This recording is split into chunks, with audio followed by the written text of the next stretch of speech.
అందరికీ నమస్తే. ఆంధ్రప్రదేశ్లో ఇద్దరు ముఖ్యమైనటువంటి వైసీపీ నాయకులు ఈ మధ్యకాలంలో చాలా సైలెంట్గా ఉంటున్నారు. కారణాలు ఏవైనా కావచ్చు.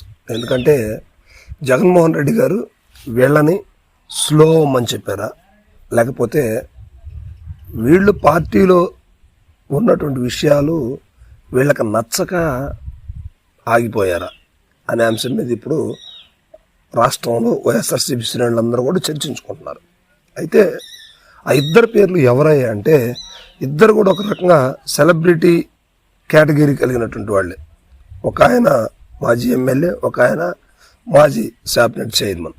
సో వీళ్ళిద్దరు వైసీపీలో కీలకమైనటువంటి వ్యక్తులుగా 2019 నుంచి 24 దాకా పనిచేసినటువంటి వ్యక్తులు. వీళ్ళిద్దరూ తెలియనటువంటి వాళ్ళు వైఎస్ఆర్సీపీలో ఉండరు. వీళ్ళు 1 to టాప్ 10 లీడర్స్లో వీళ్ళిద్దరు పేర్లు ఉంటాయి. సో అలాంటి వ్యక్తులు, మొదటిది బైరెడ్డి సిద్ధార్థ రెడ్డి, రెండో వ్యక్తి కేతిరెడ్డి, మనకు తెలుసు కదా కేతిరెడ్డి వెంకటరామరెడ్డి. సో వీళ్ళిద్దరూ ఈ మధ్య కాలంలో కొంచెం స్లో అయ్యారని చెప్పుకోవచ్చు.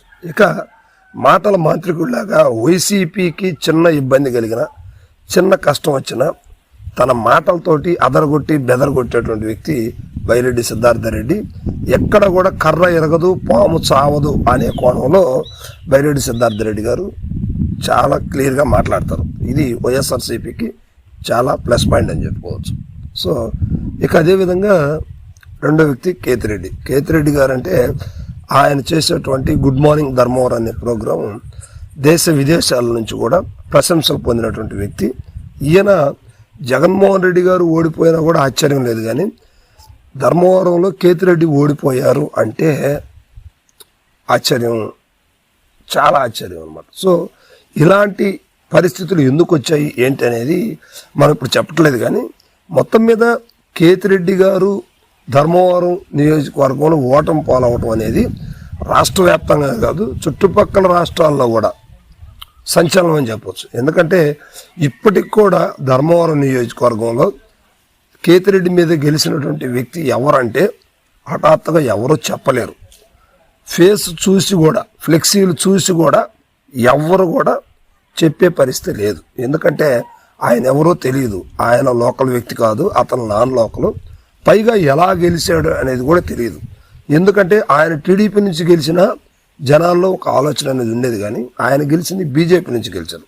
ప్రస్తుతం ఆంధ్రప్రదేశ్ ఆరోగ్య శాఖ మంత్రిగా పనిచేస్తున్నటువంటి సత్యకుమార్ యాదవ్ గారు. సో ఇప్పుడు ఆయన బీజేపీ తరఫున ఇక్కడ గెలిచినటువంటి వ్యక్తి, బీజేపీ తరఫున మంత్రిగా, హెల్త్ మినిస్టర్గా చేస్తున్నారు ఆయన.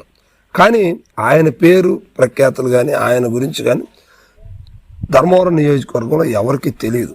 కానీ ఇక్కడ విషయం ఏంటంటే కేతిరెడ్డి గారిని ఎలా ఓడించారు అనేది ఇప్పుడు ఇక్కడ ప్రశ్న అన్నమాట.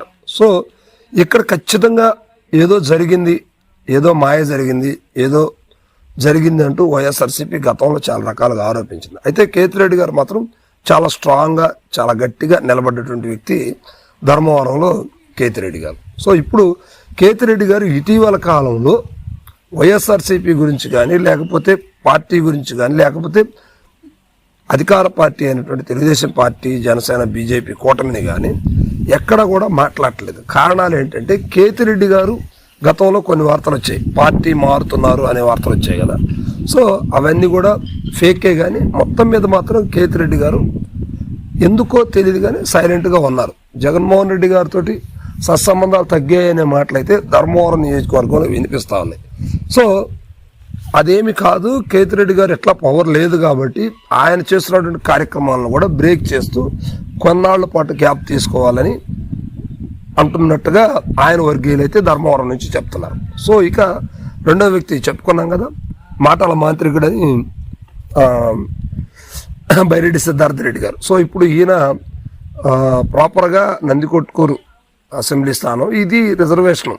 అయితే ఈయనకి నెక్స్ట్ ఎక్కడైనా కూడా కర్నూలు డిస్టిక్లో ఎక్కడైనా కూడా పోటీ చేయాలనేది ఈయన ఆశ.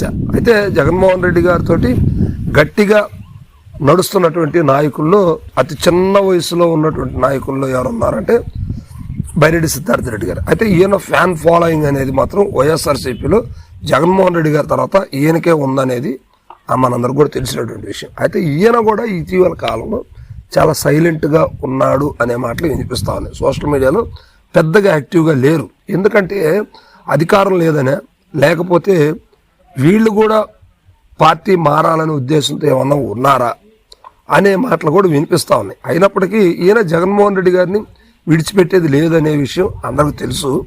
కానీ వైఎస్ఆర్సీపీ యాక్టివిటీ మాత్రం స్లో చేశారు. సో ఇప్పుడు బైరెడ్డి గారు అదేవిధంగా కేతిరెడ్డి గారు ఇద్దరు కూడా ఒక్కసారిగా సైలెంట్ అవటం వెనక ఆంతర్యం ఏంటి అంటూ ఆంధ్రప్రదేశ్ ప్రజలందరూ కూడా చర్చించుకున్నారు. మరి ముఖ్యంగా వైఎస్ఆర్సీపీ నాయకులు మాత్రం వీళ్ళిద్దరూ మాట్లాడకపోవడం వల్ల కొంత ఇబ్బంది కలుగుతుందనేది ఇక్కడ క్లియర్గా అర్థమవుతున్నటువంటి విషయం అనమాట. సరే, మీరేమంటారో కామెంట్ చేయండి.